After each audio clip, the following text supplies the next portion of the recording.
Pemerintah Provinsi Banten terus berupaya mencegah terjadinya tindak pidana korupsi di lingkungan pemerintah Provinsi Banten. Mengawali langkah pencegahan tersebut, pemerintah Provinsi Banten menerbitkan Peraturan Gubernur Nomor 40 Tahun 2020 tentang implementasi pendidikan anti korupsi. Lalu Peraturan Gubernur Nomor 33 Tahun 2020 tentang kebijakan benturan kepentingan pada pemerintah Provinsi Banten dan Peraturan Gubernur Nomor 21 Tahun 2022 tentang Indeks Efektivitas Pengendalian Korupsi. Selanjutnya, pemerintah Provinsi Banten juga mengeluarkan Peraturan Gubernur Banten Nomor 21 Tahun 2022 tentang pengendalian kecurangan di lingkungan pemerintah Provinsi Banten. Peraturan Gubernur Nomor 14 Tahun 2021 tentang pedoman pengendalian gratifikasi pada pemerintah Provinsi Banten dan Peraturan Gubernur Banten Nomor 20 Tahun 2023 tentang roadmap reformasi birokrasi pemerintah Provinsi Banten. Semuanya sudah diatur bagaimana upaya atau tata cara tadi pengendalian korupsi, pencegahan korupsi di Provinsi Banten. Dalam pelaksanaannya, untuk mencegah tindak pidana korupsi, masyarakat juga didorong agar berperan aktif dalam pencegahan korupsi. Salah satunya dengan mau mengadukan dan melaporkan jika melihat dan mengetahui adanya dugaan tindak pidana korupsi.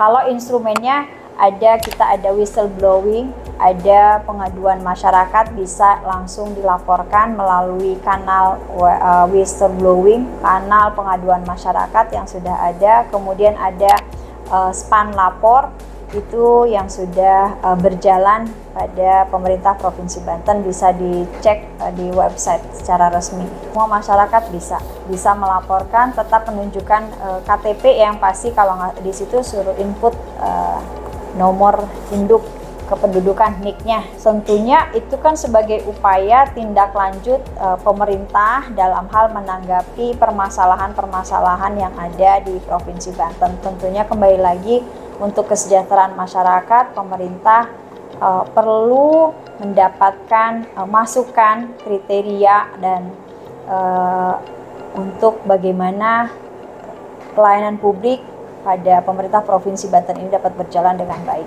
Pencegahan korupsi tidak hanya menjadi tanggung jawab pemerintah, partisipasi aktif masyarakat juga diperlukan agar bersama-sama memberantas tindakan korupsi. Aktif di situ boleh di kanal-kanal website atau di Facebooknya, di Instagramnya bisa menyampaikan situ. Nanti ada tim TPID itu bisa menjawab pada masing-masing setiap yang dipertanyakan oleh masyarakat. Misalnya kewajiban jalan di siapa, kemudian kewajiban pengawasan ada di siapa. Nah, masing-masing itu bisa menjawab dari PPID pelaksananya. Selama tahun 2023, beragam kasus telah ditangani oleh pemerintah Provinsi Banten melalui Inspektorat Provinsi Banten, mulai dari pengaduan masyarakat, audit, dan lain sebagainya. Masyarakat yang telah melaporkan tindakan korupsi di lingkungannya pun terjamin identitas kerahasiaannya dan tidak perlu khawatir ataupun takut untuk berani melaporkan tindakan korupsi. Kasus-kasus yang ditangani oleh Inspektorat Daerah Provinsi Banten tentunya itu sudah berjalan dan ada pada tahun 2023 ini itu sudah ada datanya ya, lengkap. Misalnya pengaduan masyarakat, kemudian audit tujuan tertentu atau pengawasan lainnya. Itu semua sudah ditindaklanjuti dan ada pelaporannya. Hanya saja pelaporan pengawasan itu kan bukan diekspos secara umum, termasuk bagian yang tidak boleh diekspos, seperti itu. Dan kalaupun belum ada selesai, kami tetap berprogres bahwa misalnya kasus ini belum selesai untuk ditindaklanjuti, masih dalam proses, kami juga itu menyampaikan semua ke pimpinan dan tentunya dengan pengadu ya atau masyarakat atau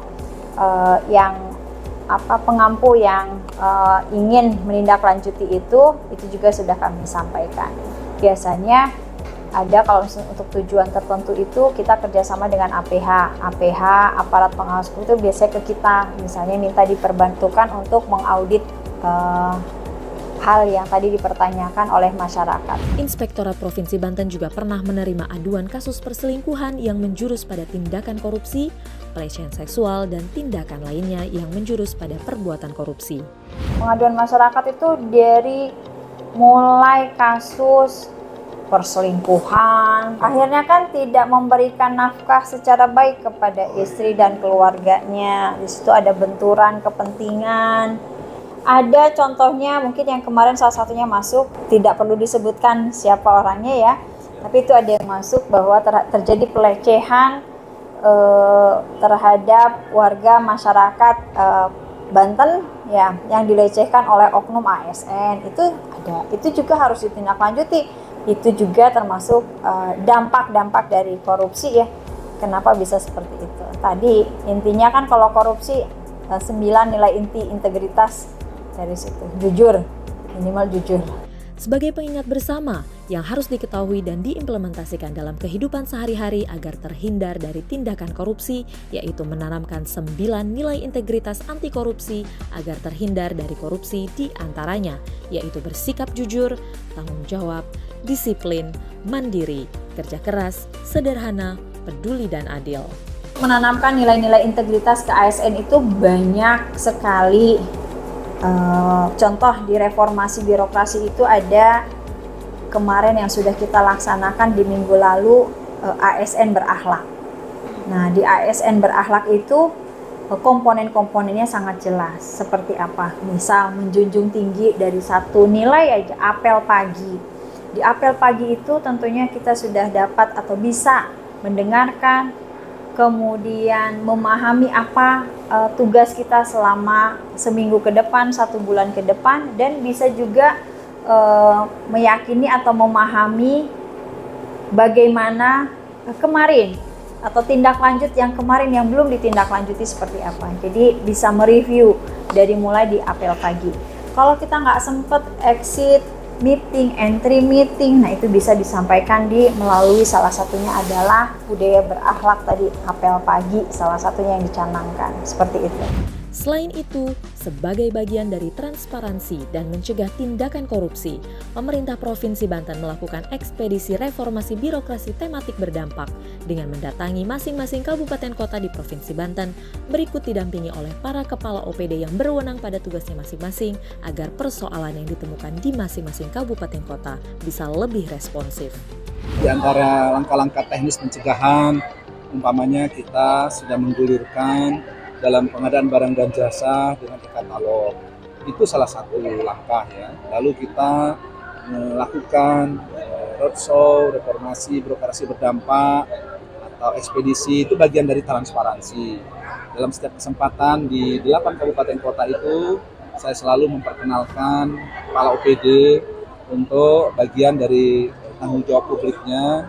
Bila ada sesuatu dari kegiatan-kegiatan mereka, itu langsung bisa respon ke unit teknis pengelolaannya. Termasuk tindak lanjut dari hal-hal yang dulu telah terjadi, itu juga kita progres ya. Pencapaiannya cukup baik, terus meningkat. Nah, ini bagian dari disebut dengan pencegahan.